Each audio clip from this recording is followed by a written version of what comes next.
So we're illustrators living with Vita, and our project at the moment is called The Edge, and we can interpret that however we wish to. Vita's chosen to go silent for the animals and to promote animal rights, and it's quite a good time to do it because we've just had Christmas, so hopefully the message will come across and become relevant to people.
I've been silent this week to raise awareness about the animals who are needlessly killed and suffer incredibly at the hands of humans.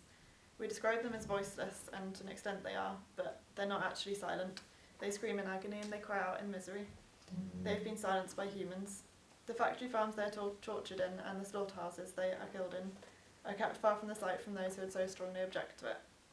They don't speak our language, but I don't believe this gives us a reason to stop trying to understand what they're trying to tell us. I think this cruelty only carries on because we as a society are prepared to look the other way. When I decided to go silent, I realised that so much about oppression is about silence and being silenced, and also not being listened to. It's important sometimes to be silent in order to listen properly.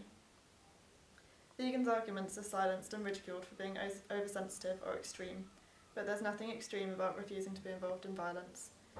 Humans simultaneously love animals whilst playing a role in abusing them by buying animal products. I think most people who eat meat but claim to love animals would be shocked to think that the most frequent way they interact with animals is by eating their dead bodies.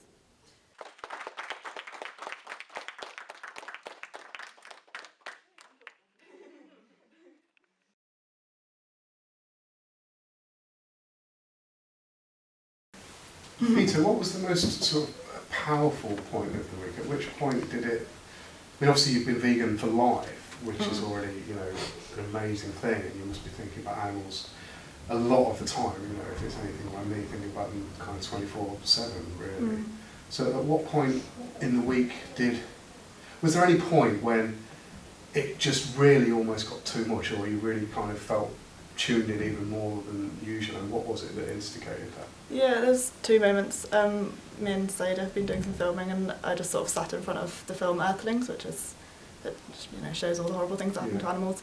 And I was just sat in front of it and could hear it going on behind me but couldn't see, and that just felt so powerful to me. It was like representative of a lot of things that like people refuse to look, but I could hear it, and like I also felt that I was in solidarity with them, like I'm silent here and I'm here with you. And also I sat in a box for an hour and drew, which was quite weird. But most of it was okay, and like obviously not comparable to what animals go through, but just the moment when the lid went down, I was really thinking of like animals being trapped, and it really, it felt really powerful, and I was like thinking about what they were going through as well, so that was quite powerful. Feel you've reached a lot of people this week with the silence? It's really hard to tell because you obviously can't tell how many people are looking at the blog, but I've had really nice messages from people that I wouldn't even expect to think about it, or like people telling me about it, and yeah, just yesterday someone from Vegan Lifestyle Association they've like written an article about it, and I'm going to be in Outrage Animal Aids magazine, so hopefully it will like spread out and carry on spreading after I've done this, and we're making a film about it, so hopefully you put that on Facebook and see what happens.